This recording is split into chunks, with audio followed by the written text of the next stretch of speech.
Hello my dear students, welcome back to my classes topper minds. उम्मीद करते हैं कि आप सभी अच्छे होंगे। ये जो है हमारा क्लास 10 का मैथमेटिक्स का वीडियो है जो 2024 में मॉडल पेपर जारी हुआ है। चलिए आप लोग को दिखाते हैं। देखिए आप सब देख सकते हैं स्क्रीन पर 2024 का मॉडल पेपर क्लास 10 का। इस वीडियो में आपको इसका फुल सोल्यूशन मिलने वाला है, सो आप लोग वीडियो में पूरा देखिएगा लास्ट तक। और प्यारे बच्चों, उससे पहले अगर आप हमारे चैनल पर पहली बार आए हैं तो चैनल को सब्सक्राइब जरूर कर दीजिएगा और बेल आइकन को भी प्रेस कर दीजिएगा ताकि हमारे वीडियो का नोटिफिकेशन आप तक पहुंचता रहे। तो चलिए प्यारे बच्चों, देर नहीं करते हैं, हमारा अगला क्वेश्चन जो है रेडी। चलिए, जो आपके स्क्रीन पे पहला सवाल दिख रहा होगा, 2052 का अभाज्य गुणनखंड में 3 का घात क्या है। 2052 के अभाज्य गुणनखंड में 3 का घात क्या है प्यारे बच्चों। तो आप देख सकते हैं 2052 का जो है फैक्टर तोड़िए, 2052 का गुणनखंड तोड़ेंगे तो हो जाएगा 2 एकम 2 0 2 दूनी 4 2 छक 12, फिर 2 से तोड़ेंगे 2 5 10 और उसके बाद एकम 2 2 3 6 513। अब देखिए 513 में 3 का घात पूछा है ना, 5 1 6 3 3 से कट जाएगा तो 3 एकम 3 7 21 1। अब यहाँ पर हो जाएगा, उसके बाद देखिए 7 2 9 3 से फिर कटेगा 3 5 15 3 7 21 और फिर 3 से कट रहा है 3 एकम 3 नंबर 27। अब नहीं कटेगा, देखिए कितना 3 है, 3 गो 3 है तो यानी 3 का घात कितना हो जाएगा, 3 हो जाएगा। ठीक है, उसके बाद हमारा दूसरा सवाल, इसका पीडीएफ भी आप लोग को मिल जाएगा हमारे चैनल के डिस्क्रिप्शन में है ना, लिंक के डिस्क्रिप्शन में दे दिया जाएगा। निम्नलिखित में किसका दशमलव प्रसार शांत नहीं है। देखिए हर के अभाज्य गुणनखंड में 2 की पावर m और 5 की पावर n के रूप में नहीं रहेगा तो इसका शांत नहीं होगा। देखिए 2 की पावर 0 5 की पावर 2 ये शांत है, ये भी शांत है और ये शांत नहीं होगा क्योंकि इसके हर में 7 है। Option C correct answer. उसके बाद तीसरा नंबर का क्वेश्चन देखिए। चलिए थोड़ा सा इसको सोल्यूशन ऐसे करने का प्रयास करते हैं, है ना।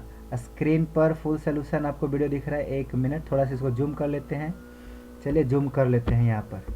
चलिए जूम हो गया, अब आराम से दिखेगा यहाँ पर। चलिए प्यारे बच्चों स्टार्ट। हाँ, तो ये हो गया हमारा कैमा क्वेश्चन, ये हमारा था तीसरा क्वेश्चन है ना। तीसरा क्वेश्चन थोड़ा सा ऊपर पेशेंस बनाइए। चलिए देखिए, अब ऑप्शन भी दिख रहा होगा आप लोग को कि बहुपद इतना के शून्यांकों का योग क्या होगा। शून्यांकों का योग, पहले इसको तोड़ दीजिए, तोड़िएगा तो क्या हो जाएगा 2x स्क्वायर और माइनस में 5x माइनस में 3। तो इसका शून्यांकों का योग यानी अल्फा प्लस बीटा पूछा है। फार्मूला होता है माइनस बी बटा ए, माइनस बी बटा ए, माइनस बी की जगह माइनस में 5 है, बटा की जगह 2 यानी 5 बटा 2। ऑप्शन देख लीजिए डी करेक्ट आंसर। ठीक है, option number D correct answer हो जाएगा। तो चलिए उसके बाद हमारा अगला सबसे इम्पोर्टेंट क्वेश्चन, अगला सबसे इम्पोर्टेंट क्वेश्चन 3 के बाद 4 नंबर का, चौथा नंबर का क्वेश्चन देखिए। 1 मिनट, क्वेश्चन ऊपर चला गया। अब देखिए क्वेश्चन 4 आपके स्क्रीन पे दिख रहा होगा। यदि समीकरण इतना का एक मूल इतना है तो p का मान क्या होगा। कुछ नहीं, नॉर्मल है, p का मान डाल दो ना, सॉरी x का मान डाल दो -3, आराम से आंसर आ जाएगा। तो -3 का स्क्वायर 9, 9 दूनी 18, अब प्लस में यहाँ पर p इंटू -3, -3 बराबर 0, जगह 18 -3p, -3 बराबर 0, 18 में 3 गया 15 बराबर 3p, 3 p का मान हो जाएगा 5। Option C correct answer.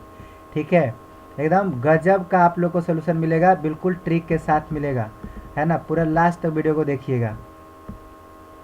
उसके बाद चौथा के बाद 5वां नंबर का क्वेश्चन आप सबकी स्क्रीन पर कि कह रहा है प्यारे बच्चों कि यदि बहुपद इतना कि शून्यांक अल्फा बीटा है तो alpha into beta, alpha into beta का फॉर्मूला होता है सी बटा ए, सी बटा ए प्यारे बच्चों। सी का मान देखो यहाँ से कितना है, सी ही है और ए की जगह ए, तो मतलब सी बटा ए ही हो जाएगा।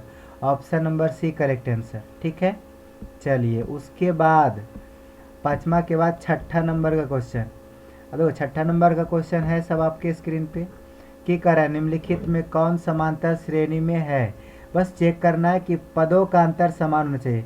2 3 5 2 7 ये नहीं होगा, स्क्वायर वाला कभी नहीं होता है, पावर बढ़ते कभी नहीं होता है। राइट आंसर हो जाएगा डी 1 3 5। ठीक है, डी नंबर करेक्ट आंसर। इसी तरह हमारा अगला सवाल 6ठा के बाद 7वां नंबर, 7वां नंबर का क्वेश्चन है कि इसका मान क्या होगा। देखिए 1 प्लस कॉट स्क्वायर थीटा, तो ये लिखा हुआ है cosec square theta into 1 minus sine cos square theta, ये लिखा है साइन स्क्वायर थीटा, इंटू करेंगे 1 हो जाएगा, option D correct answer. Final दोनों एक दूसरे का अपोजिट था तो 1 हो जाता। 8वां नंबर, इसका विविक्त कर यानी डी बराबर क्या होगा, फार्मूला होता है b square minus 4ac, b square minus 4ac। तो आप देखिए b का वैल्यू यहाँ पर -4 है तो स्क्वायर करेंगे 16 माइनस 4 इंटू ए की जगह 5 इंटू सी की जगह पर हो जाएगा 2 तो हो जाएगा 16। अब माइनस 5 का 20 दूनी 40 कट जाएगा, माइनस में आ जाएगा 14, यही ना होगा, 24 हो जाएगा। Option B correct answer, minus में 24। चलिए एकदम पूरा गजब गजब का मॉडल पेपर में क्वेश्चन छटा, बहुत इजी क्वेश्चन छाट दिया है, मतलब देखने में लग रहा है खाली बहुत इजी है। चलिए 9 नंबर का क्वेश्चन, इसके मूलों की प्रकृति क्या होगी, फाइनल डी निकालिए, आंसर बताइए। फार्मूला होता है b square minus 4ac, B की जगह पर देखिए माइनस में 4 है, इसका स्क्वायर 16 माइनस 4 गुने ए की जगह पर 2 इंटू सी की जगह 3 तो 16 4 दूनी 8 या 24। देखो माइनस में 8 आ रहा है तो हम कह सकते हैं कि डी जो 0 से छोटा है, कोई वास्तविक मूल नहीं होगा, कोई वास्तविक मूल नहीं होगा, ऑप्शन ए करेक्ट आंसर। ठीक है, option number A correct answer हो जाएगा। क्लियर है प्यारे बच्चों, आगे बढ़ते हैं अगला सवाल की तरफ। 10वां नंबर, यह देखिए 10वां नंबर का क्वेश्चन कहता है निम्नलिखित में कौन इसका एक मूल है। फाइनल है, जो मान डालिए 0 आ जाएगा वही एक मूल होगा। 0 डालिएगा ना तो 0 तो खैर हो ही नहीं सकता है, खैर -1 डालेंगे तो हो जाएगा 1। अब माइनस माइनस प्लस 3, 1 भी नहीं होगा यहाँ पर, ये भी कट गया। -2 डालेंगे तो हो जाएगा 4। अब माइनस माइनस प्लस, माइनस वाला नहीं होगा, 2 डालेंगे 2 दूनी 4, हाँ तो 2 हो जाएगा इसका सही आंसर, क्योंकि डालिएगा ना तो 4 3 दूनी 6 अब प्लस 2 4 2 6 अब -6 बराबर 0। देखिए 0 आ गया, डी नंबर राइट आंसर। 0 कभी नहीं डालिएगा, 0 गलती से भी नहीं तो आपका गलत हो जाएगा, वैसे भी 0 नहीं आएगा। ठीक है, उसके बाद 11 नंबर का क्वेश्चन देखो। 11 नंबर का क्वेश्चन में कहता है कि गुणनफल एक परिमेय संख्या है, किसका गुना करने पर परिमेय आ जाएगा। तो देखिए सी नंबर को गुना करे पर परिमेय हो जाएगा, 8 दूनी 16 रूट में 16 का वर्गमूल 4 परिमेय। 12 नंबर का क्वेश्चन देखो, 12 नंबर का क्वेश्चन, 12 नंबर का क्वेश्चन में कहता है निम्नलिखित में कौन 154 का अभाज्य गुणनखंड है। तो नॉर्मल है, आप कर लीजिए, सब में ऑप्शन नहीं जाइएगा, डायरेक्ट मारिए। तो 2 7 14 2 7 14 7 से 11 7 77 2 7 11 2 7 11 सी करेक्ट आंसर। उसी तरह से 12 के बाद 13 नंबर देखिए कि कहता है 13 नंबर का क्वेश्चन कहता है कि कौन एक घातीय समीकरण है।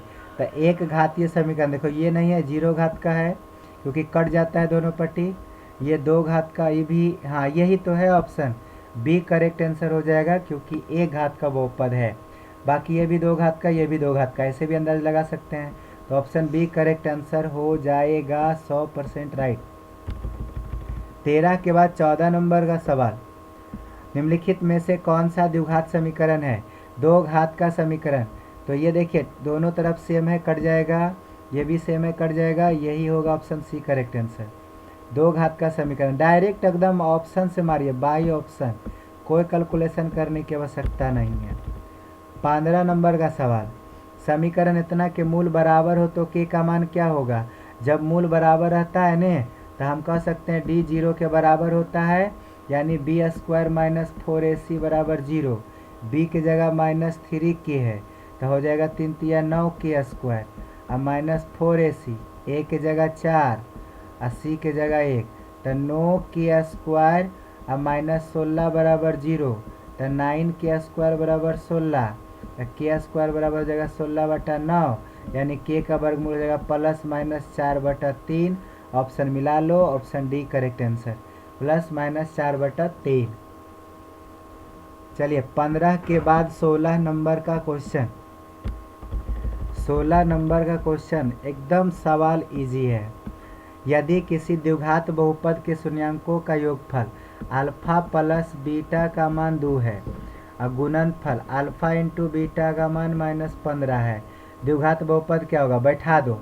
x² minus alpha plus beta, ये माइनस में नहीं है, गलत है, ये भी माइनस में नहीं है, गलत है। ये है माइनस में 2x, अब माइनस में 15 होगा, यानी डी नंबर करेक्ट आंसर। ठीक है, ऑप्शन डी करेक्ट आंसर है ना। फार्मूला याद होना चाहिए आप सबको, बस और कुछ नहीं। 16 के बाद 17 कहता है निम्नलिखित में कौन समांतर श्रेणी में नहीं है। तो समांतर श्रेणी में अगर नहीं है तो 12 4 16 4 20 ये तो है। अब पावर वाला 2 दूनी 4 5 5 5 ये हो ना है, सॉरी ये तो ना है, तो यही तो होगा ऑप्शन, है ना। यही number B number right answer. उसके बाद 17 के बाद 18 कहता है समांतर श्रेणी इतना का सार्वंतर क्या होगा। कुछ नहीं, इसमें माइनस कर दीजिए। √8 में √2 माइनस करेंगे तो ई लिखल है 2√2, आई लिखल है √2, तो 2√2 में एक √2 घट जाएगा, केवल हो जाएगा √2।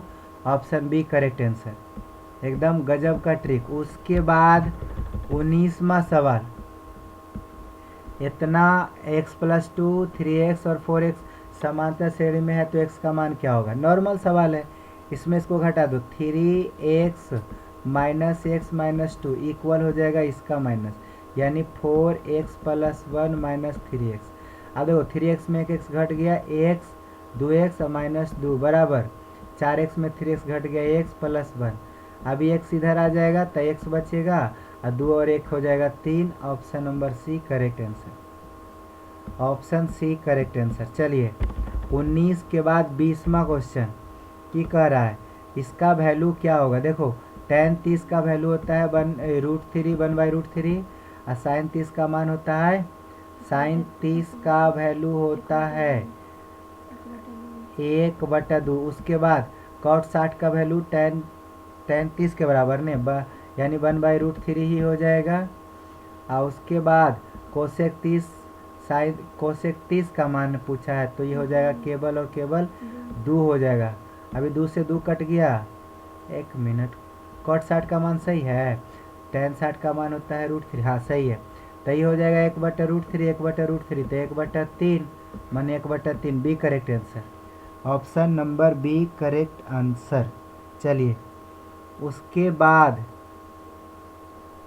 बाद 21 नंबर, समांतर श्रेणी का 10वां पद क्या होगा, मतलब T10 पूछा है। फार्मूला होता है a + 9d, तो यहाँ हो जाएगा a की जगह 10 और +9 गुने d निकालेगा, 7 में 10 गया, माइनस में 3 तो हो जाएगा 10। अब माइनस 9 × 27 कट के आएगा माइनस में 17। ऑप्शन नंबर सी क्लियर है। उसी तरह से 21वां सवाल, मैं 22वां नंबर ना, 22वां नंबर का क्वेश्चन, इसका कौन सा पद 47 है। नॉर्मल सवाल है, जांच लीजिए। हमको पता नहीं nवां पद 47 होगा।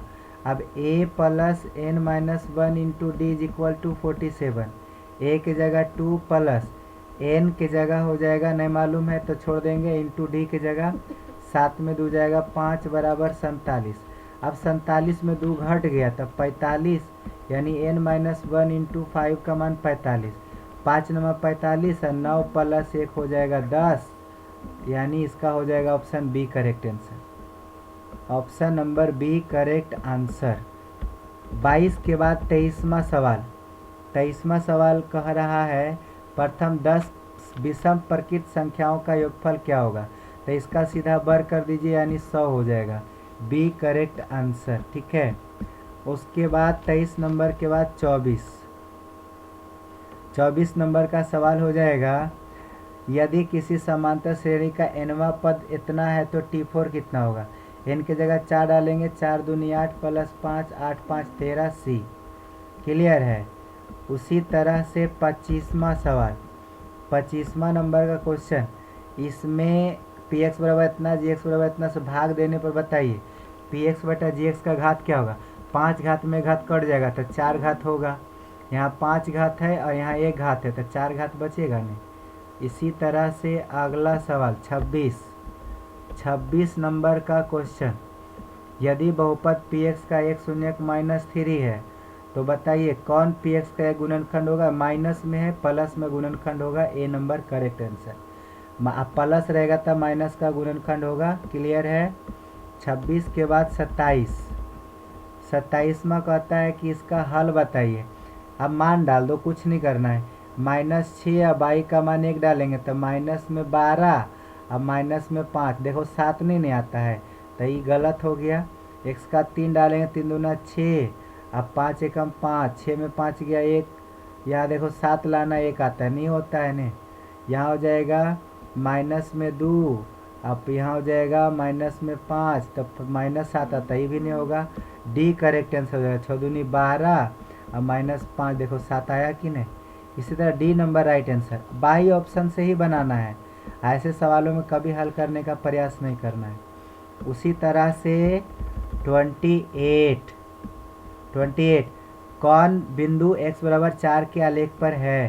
तो देखो x बराबर अगर 4 है तो यहाँ हो जाएगा ए नंबर राइट आंसर, 4 बाई का 0, ठीक है। इसी तरह से 29 का क्वेश्चन कह रहा है कि समांतर श्रेणीरचना के लिए A20 माइनस A10 क्या होगा। A20 का मतलब होता है A प्लस 19D, अब माइनस में A लिखा हुआ A10 तो A प्लस 9D, हल करेंगे तो A से A कैंसिल हो जाएगा, 19D, अब माइनस में 9D, यानी कुल मिलाकर 10D। तो 10 गुने D निकाल दो, 6 में 2 गया 4, तो 10 चौका 40, ऑप्शन बी करेक्ट आंसर, ठीक है। इसी तरह से 30वां नंबर का क्वेश्चन, समीकरण इतना और इतना क्या लेख ऐसी दो रेखाएं होगी जो क्या होगा, जांच कर लो ना।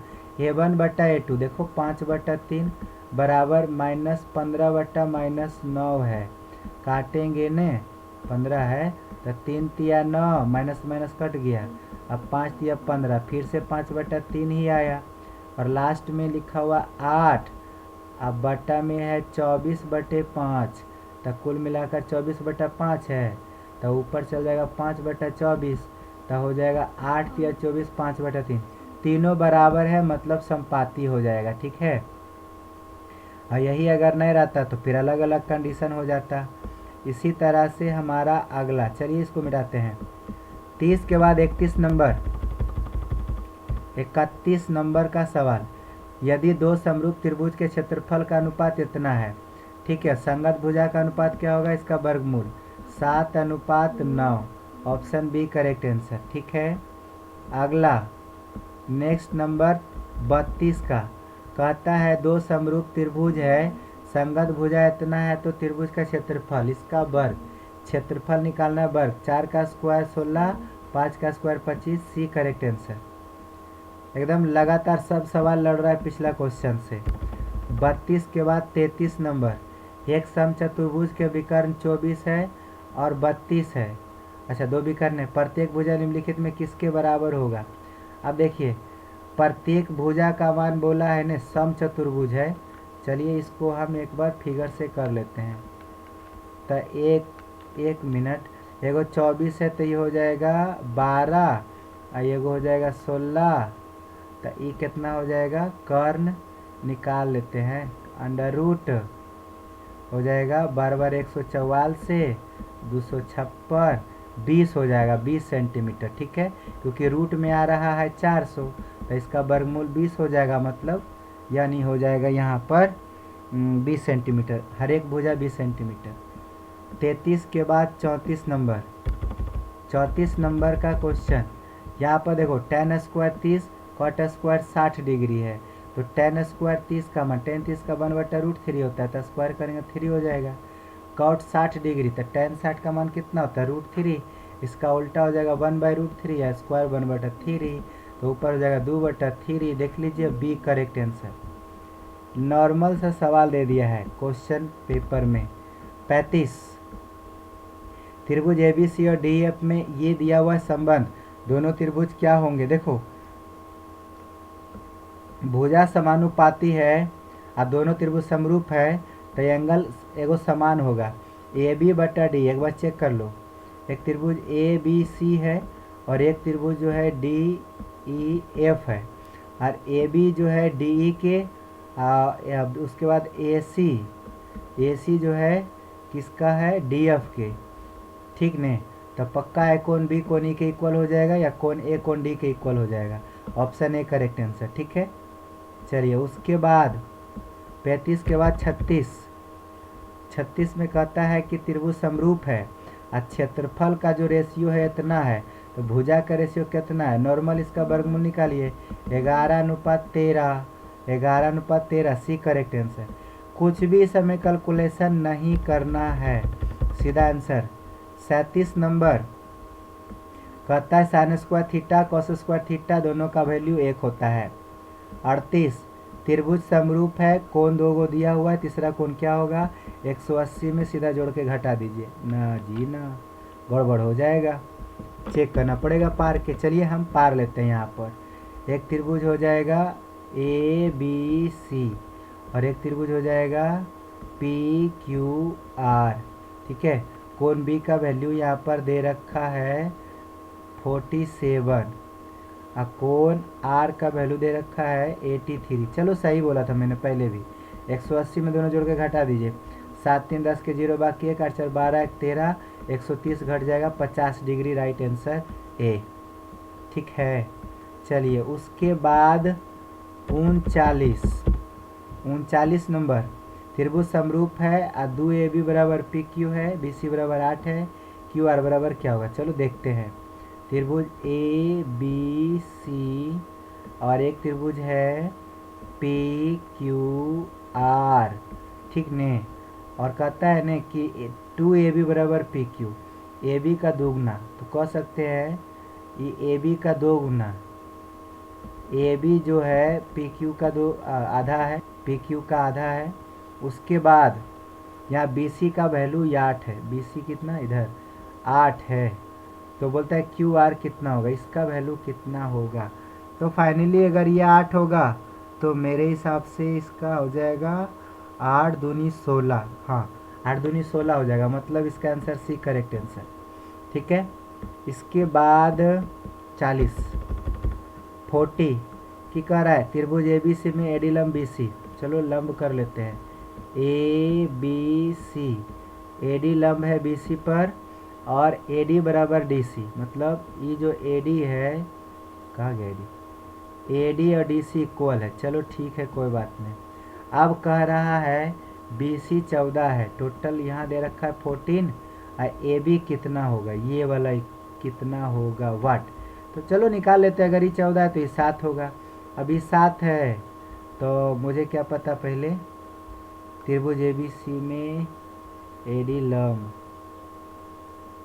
BC 14, ये 7 है तो ये भी 7 होगा क्योंकि दोनों भुजा बराबर है। अच्छा ठीक, निकल तो गया। अब तो ई 7 हो गया, ई 7 हो गया, तो ये कितना होगा 7√2 होना चाहिए, इस हिसाब से तो ये 7√2 हो जाएगा, पर सही आंसर मैच नहीं कर रहा है। 749 दूनी 98 हो जाएगा 7√2, बाई ऑप्शन मैच नहीं करता है। ठीक, इसको हम अभी स्टॉप कर देते हैं। पहला सवाल थोड़ा सा डिफ़िकल्ट मिला है। चलो उसके बाद नेक्स्ट सवाल देखते हैं। 41 में क्या लिखा हुआ है, किसी वृत्त की परिधि उसके व्यास से 9 सेंटीमीटर अधिक है, मतलब परिधि जो है 2πr, व्यास 2r से 9 अधिक है, ठीक। वृत्त की त्रिज्या क्या होगा, चलो इधर कर लेते हैं। तो 2r माइनस में आ जाएगा, तो 2r कॉमन है, पाई और उसके बाद हो जाएगा माइनस में 1 बराबर कितना 9, तो 2 गुने r इंटू पाई का वैल्यू 22/7 और -1 बराबर 9। हल करेंगे तो 2 इंटू r इंटू हो जाएगा 22 में से 7 घट जाएगा तो 15/7 बराबर 9। अब कैलकुलेट करेंगे तो 15 गुना 30, तो r का वैल्यू हो जाएगा 9 और गुने 7 और बटे में हो जाएगा 30, तो 3 तिया 9 और 10 तिया 30, 7 तिया 21/10, कुल मिलाकर 2.1, ऑप्शन बी करेक्ट आंसर। 21/10 आएगा, कैलकुलेट करके देख लीजिएगा, ठीक है। उसी तरह से 42 नंबर का सवाल, दो वृत्त के क्षेत्रफल का अंतर इतना है, मतलब पहला का पाई r1 का स्क्वायर और माइनस पाई r2 का स्क्वायर का कितना दिया हुआ है 100, परिधि का अंतर दे रखा है 20 cm, ठीक है, मतलब 2πr1 minus 2πr2 is equal to 20। तो यहाँ से हमारा वैल्यू क्या निकल जाएगा, r1 minus r2 is equal to हो जाएगा 20/2 पाई। ठीक है, तो यहाँ से चलो हल कर लेते हैं। बोला है कि उनका त्रिज्याओं का योग क्या होगा, ये नहीं पूछा है। अब पाई कॉमन निकालेंगे तो R1 का स्क्वायर प्लस माइनस है R2 का स्क्वायर इज इक्वल टू 100। तो हो जाएगा कितना, ए स्क्वायर माइनस बी स्क्वायर का फॉर्मूला होता है ए प्लस बी इंटू ए माइनस में बी। ठीक है, अब बराबर पाई गुना में इधर आ जाएगा भागा में 100/पाई।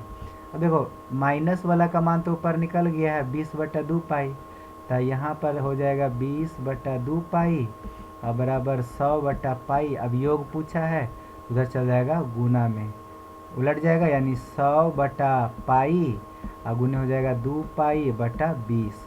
तो पाई से पाई कट गया और 2 दहिया के 20 और 10 से 1 0 कट गया, मतलब 10। सीधा सीधा सी आंसर करेक्ट हो जाएगा। 42 का सी नंबर राइट आंसर। उसी तरह से हमारा अगला सवाल थोड़ा सा डिफिकल्ट सवाल था 42 का, लेकिन टेंशन लेने का नहीं। 43 की कह रहा है बिंदु इतना और इतना के बीच की दूरी इतना है, तो पी का मान कितना होगा। चलो दोनों के बीच की दूरी फॉर्मूला लगाइए। 5 में से 2 घट गया 3, 3 का स्क्वायर 9, फिर प्लस p माइनस 0 यानी p इतना का रूट में बराबर हो जाएगा 5। रूट खत्म करेंगे तो हो जाएगा 25 यानी 9 plus p is equal to 25। p is equal to 25 minus 9 बराबर 16। गड़बड़, अच्छा हाँ, या भी स्क्वायर होगा ना, तो यह तो हो जाएगा रूट, तो गड़बड़ बुझा रहा है। दूरी का सूत्र क्या होता है, √x2 माइनस x1 का whole square by 2 minus by 1 का होल स्क्वायर। हाँ यहाँ गलती है, पी स्क्वायर होना चाहिए। ठीक है, तो पी स्क्वायर का मान 16 था, पी बराबर +-4, ऑप्शन बी करेक्ट आंसर। गड़बड़ गड़बड़ हो जाता है ना। 43 के बाद 44, 44 नंबर का क्वेश्चन कहता है दो वृत्तों के क्षेत्रफल का अनुपात इतना है, उनकी त्रिज्याओं का अनुपात कितना है। अब वो नॉर्मल है, क्षेत्रफल का अनुपात इतना है तो रूट निकाल दो, 6, इसका हो जाएगा 6:7, option number B correct answer. ठीक है, ये कल के मॉडल पेपर में भी आया था और सेम सवाल है अभी भी।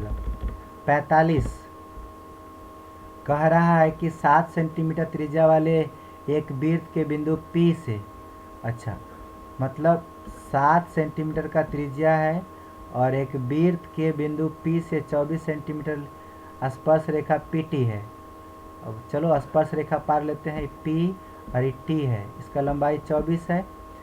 अब कहता है कि यदि O, सपोज दैट यहाँ कह रहा है O वृत्त का केंद्र है, तो OT की लंबाई कितना होगा, O से लेके T, तो ये 7 है, 24 है तो 25 होगा। Finally 25, option B correct answer. क्योंकि याद कर लो 7, 24, 25 कौन होता है, 6, 8, 10 समकोण होता है, 5, 12, 13 समकोण होता है, 3, 4, 5 समकोण होता है। सब जितना याद रहेगा उतना बेस्ट रहेगा। 45 के बाद 46 नंबर का क्वेश्चन, दो वृत्त की त्रिज्या का अनुपात इतना, क्षेत्रफल इसका वर्ग हो जाएगा, 2 दूनी 4, 3 तिया 9, option B correct answer. Trick एकदम गजब का है। 46 के बाद 47 कहता है साइन 52 माइनस कॉस 38 वैल्यू 0, क्योंकि माइनस हो जाएगा 0। इसी तरह से नेक्स्ट 48 नंबर वाला सवाल, किसी वृत्त के केंद्र से 13 cm दूर, एक वृत्त है इसका केंद्र से 13 cm दूर की कहता स्थित बिंदु P खींची गई है, स्पर्श रेखा की लंबाई 12 है, वृत्त की त्रिज्या कितना होगा, तब 12, 5, 12, 13 तभी 5 होगा। मैंने अभी जस्ट बताया था 5, 12, 13 समकोण होता है, यानी वृत्त की त्रिज्या होगा 5 सेंटीमीटर। ठीक है, कभी भी कैलकुलेट करने का प्रयास वो बीजे में नहीं करना है, वरना टाइम चला जाएगा, बहुत कम टाइम रहता है। 49 एक घड़ी के मिनट की सुई 14 सेंटीमीटर लंबी है, घड़ी है उसके मिनट की सुई 14 सेंटीमीटर लंबी है, इसके द्वारा 15 मिनट में रचित क्षेत्रफल कितना होगा।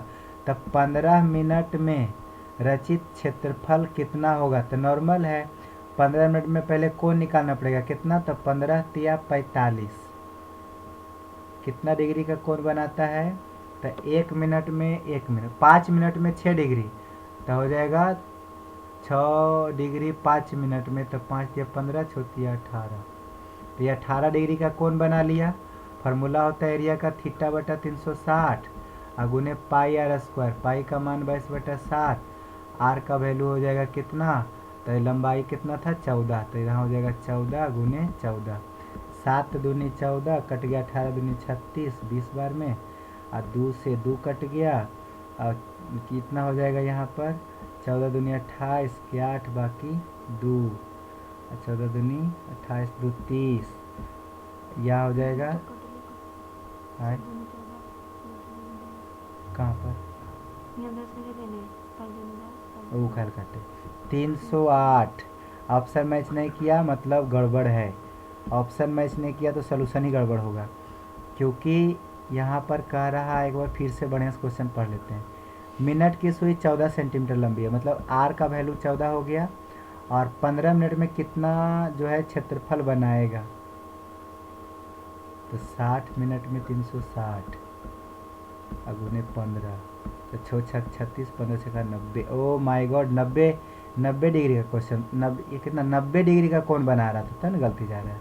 360 गुने 22/7 गुने 14 गुने 14, 7 दूनी 14, 9 चौक 36, 2 दूनी 4 और 2 सत्ते 14। हाँ 52 से ऑप्शन बी करेक्ट आंसर आ गया। थोड़ा सा मिस्टेक हो रहा था है ना। 15 मिनट में पहले तो 90 डिग्री का कोण बनाएगा, और जब 90 डिग्री का कोण बनाएगा तो इसको कैलकुलेट करोगे थीटा बटा 360 गुने पाई आर स्क्वायर, ये होता है त्रिज्यखंड का क्षेत्रफल का फॉर्मूला, तो इससे बन जाएगा आसानी से। चलो एक आखिरी सवाल आज के क्लास का, बहुत गजब का, कि कह रहा है sec square 30 degree tan square 30 degree, answer हो जाएगा sec square theta minus tan square theta बराबर 1, ऑप्शन बी करेक्ट आंसर। तो ये पार्ट 1 वीडियो था, मिलते हैं अभी पार्ट 2 वीडियो में। तब तक आप सबको वीडियो में बने रहने के लिए आपका बहुत बहुत धन्यवाद। आपका दिन शुभ हो।